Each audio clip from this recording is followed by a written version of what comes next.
everyone, and welcome to another exciting episode of Let's Meet, the first all-English international broadcast program for international communication in Chongqing, produced by the WCI-CO. I'm your host, Alex, and today we're taking you out of the studio and on to the bustling streets here in Chongqing. Today we're meeting a very important guest called Cyrus Jansen.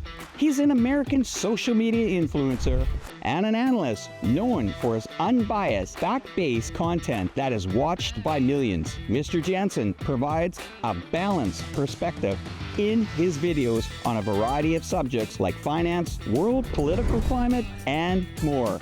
Off the shores of China's coast, something incredible is being built. Why on earth would anyone build data centers on the ocean floor? But China is onto something here. In today's video, we're going to examine China's incredible effort to build its own space station.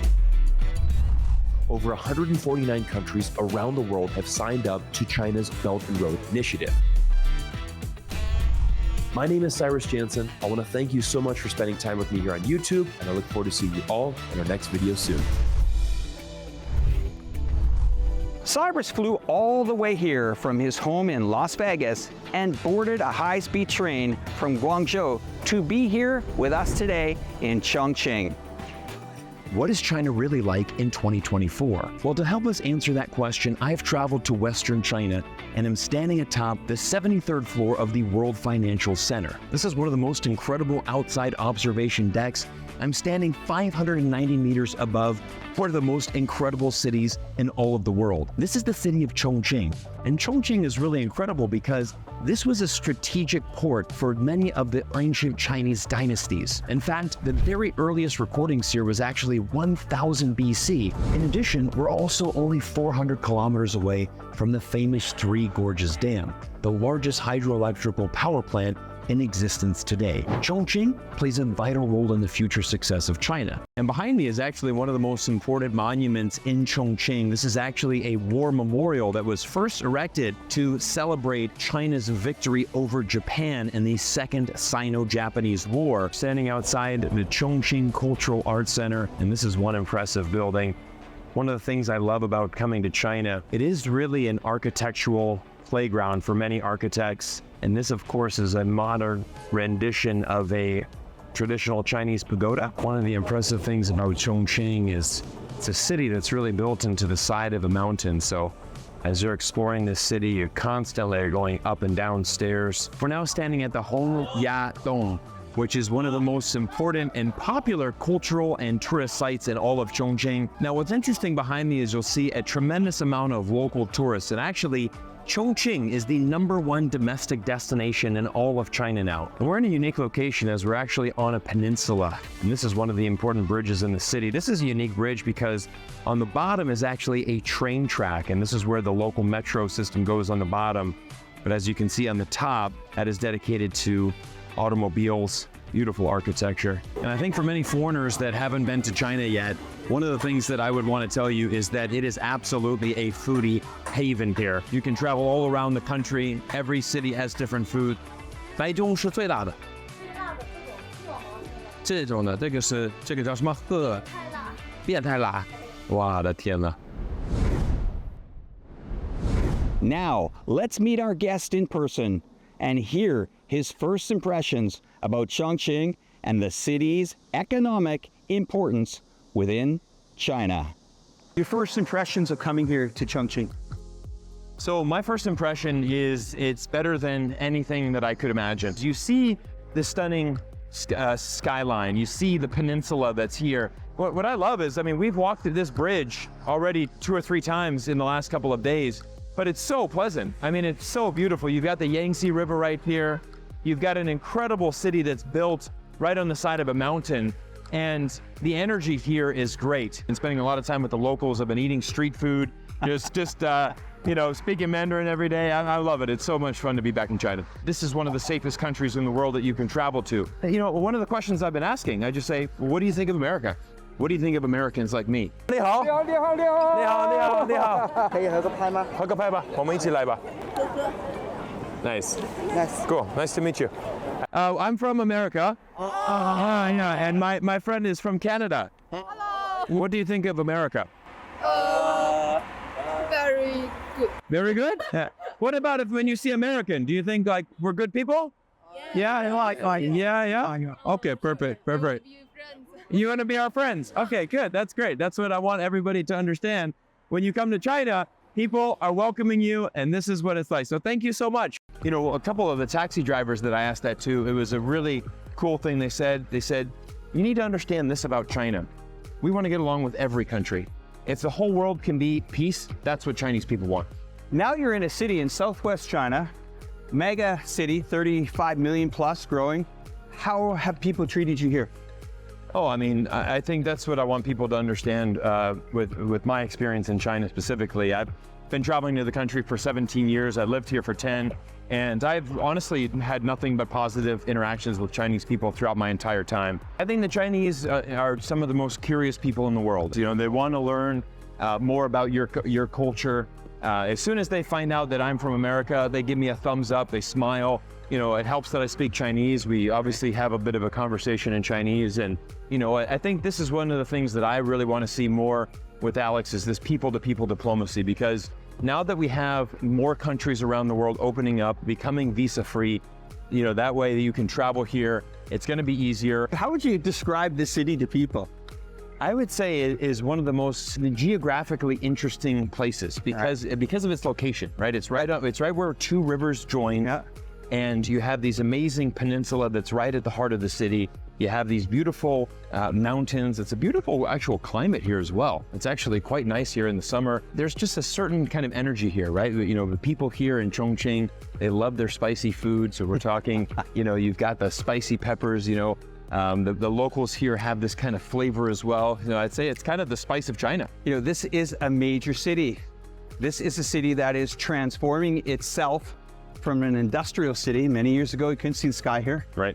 But what I think is so incredible is really the convenience. I mean, I've loved being back here in China and getting on the DD and, you know, getting a clean energy vehicle to pick me up pretty much within a couple of minutes. And it has transformed everything. But I think it's really also, it's affordable. The world has to get along with China because China's developing the future world that we want to live in. Mm-hmm. There's not a single country in the world that can make an EV battery but China. And why China has this strategic advantage, because it's the manufacturing technique, it's the entire fact that they process all the minerals, everything that is needed for an EV battery is done inside of this country. So there is no other option but collaboration with China. I would say at least 1 in 3 or even 50% of the cars on the road have that green plate, which means their new energy vehicle. As you can see, Cyrus received a very warm welcome and truly enjoyed this city. Now, I want to share an exclusive interview where he discusses his observations on tourism, infrastructure, the economy, and much, much more. When you come here, one of the biggest differences that I've seen, and really just in the last year alone, Alex, is just the fact with these EV cars is now we're at a point where more than 50% of the cars on the road are EVs. Yeah, sure. No problem. So, I mean, you know, and it's incredible. It's wherever you go, right? And when I was in Guangzhou, you know, Shanghai, I'm now here in Chongqing, and it's consistent across the board. And the reason for that is really the government. You know, the government really made that a priority. And once the government makes it a priority, it gets done. Yeah. And I think that's one of the strategic advantages of China's government. It's made a noticeable difference in the quality of lives of people in the sense that they can have reliable cars at an affordable price, but it's also helped with the environment. I don't know how many major bridges you're going to walk across in a major city with traffic flying by you and not having, you know, there's not much exhaust fumes and things like that. I think what's so much fun about China is that you can travel very conveniently on the high-speed rail. Right. And could have taken a plane. I actually prefer the trains because you leave from downtown and you go to downtown. You can show up 5 minutes before, walk right onto the train. It's very convenient. So you get a first-class seat, very spacious. I could, you know, relax my legs. You have Wi-Fi on the train.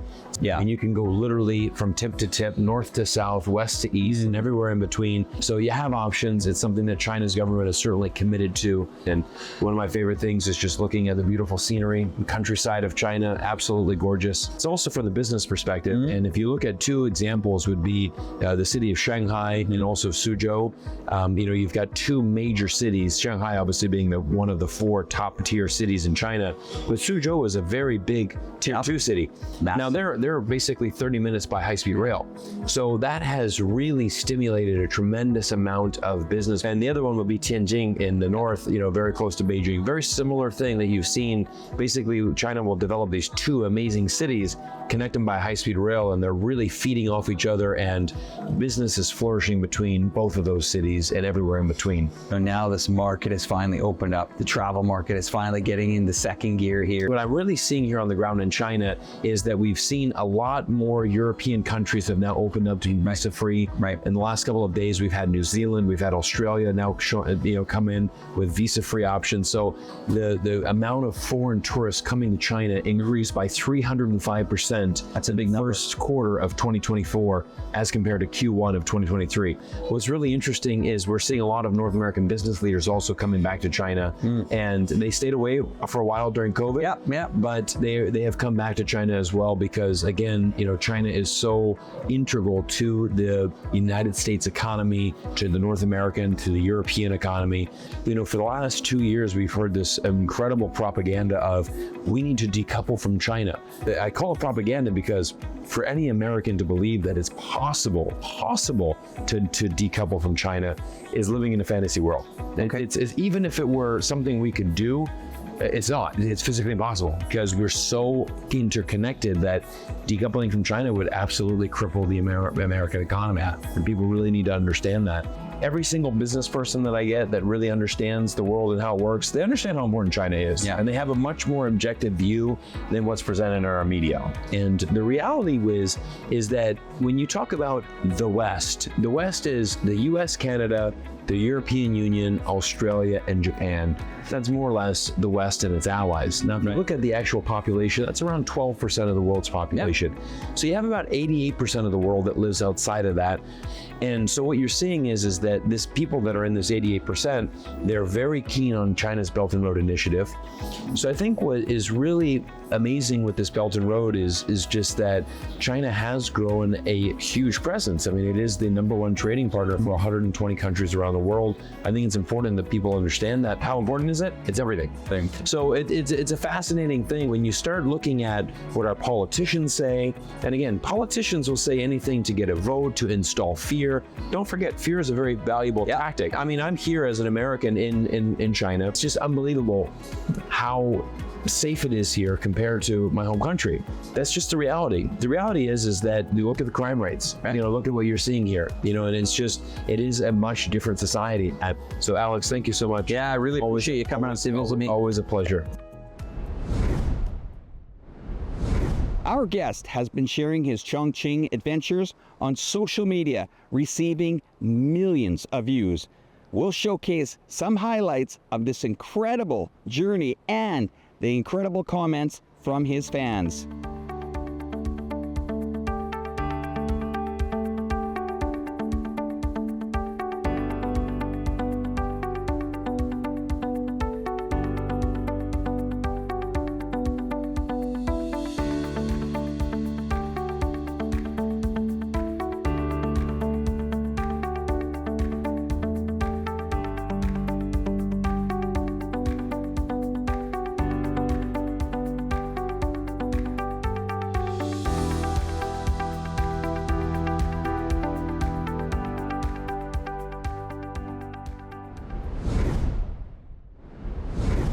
This brings today's program to an end.